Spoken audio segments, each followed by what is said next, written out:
Всех подвинули. Слева смотри, сзади нормально? Все снимают, да. Конечно. Легковухи себе путь пробили.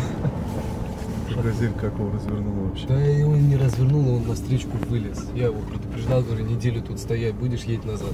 Говорит, нет, работа моя, я тут буду. Мне вперед ехать. Все, вон там Hyundai сейчас будет. Ура. Это вот эта рудная или как она, горная? Что-то. Оттуда встречки что ли стоят? Да, оттуда встречки уже стоят. И все. Да. Сейчас дорогу должна нам открывать. А, туда, в ту сторону. В ту сторону прямо, да. Все, можно выходить в Крым. Вон там менты стоят. Угу. Тут уже все. Сейчас я пойду заправку еще заправлю. Давай. Конечно, можно.